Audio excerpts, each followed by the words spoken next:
Nang dahil sa napadisplaw namin dito na area, hindi makapasok yung truck. So ito, buti na lang may tractor. So ito yung ginagamit namin dito para makapasok lang. Noong September, marami kaming na-harvest dito. Umaabot ata ng 60. Pero ngayon, maliliit pa yung buwig at saka konti lang yung na-harvest natin dito.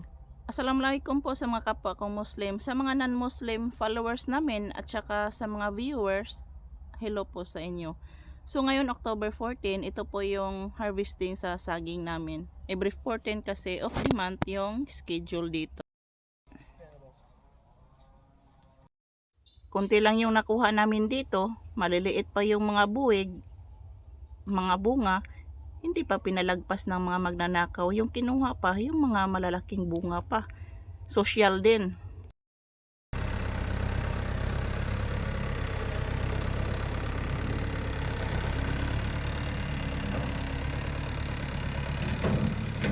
Kahit na displaw na dito, dito pa rin sa nadaanan ng displaw nagpundo yung tubig. Dito po talaga, nung hindi pa na-displaw, yung mga puno ng saging natin, nakababad po talaga sa tubig. Kasi unlike doon sa dalawang area namin, na kahit sa ilalim ng niyugan po yung mga saging, kahit maliliit yung mga katawan, malalaki yung mga bunga ng saging. Dito po, wala naman pong problema dito. Open area naman po dito. Ito po yung maganda talaga sa saging na open area. Yun nga lang yung number 1 na problema dito, itong tubig po. Kasi once yung saging natin na malapit sa tubig, hindi po talaga maganda yung resulta, lalo na sa mga bunga. Kasi yung harvest namin dito, yun nga, na kuna na natin ng video na maliliit po talaga yung mga saging. Pero nung nakaraang harvest natin dito, last month, marami yung nakuha natin. Ngayon, konti lang po yung nakuha. Buti na lang may tractor, kasi kung walang tractor, maksok dito yung aray! Bunggo, aray. Hanap tayo ng daming yung damo na para maraming tinik.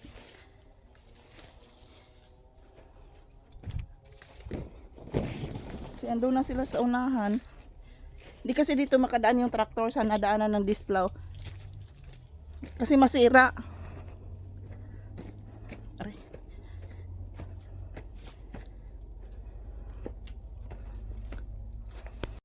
Ito yung resulta sa saging natin once mababad yung mga ugat sa tubig. Inshallah, sa susunod na mga bunga nito, hindi na po ganito kaliit kasi makarecover na yung katawan ng saging natin.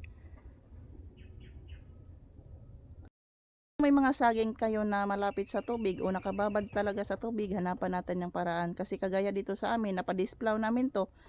Pero matagal po talaga makarecover yung saging natin. Umaabot pa po ng ilang buwan bago po lumalaki yung mga harvest natin na bunga ng saging. Kagaya ito, parang 4 months na namin to napadisplaw. Ito pa rin yung bunga niya, yung epekto sa tubig na nababad yung mga ugat ng saging natin. So matagal talaga. Baka inshallah next year, malalaki na yung makuha natin dito.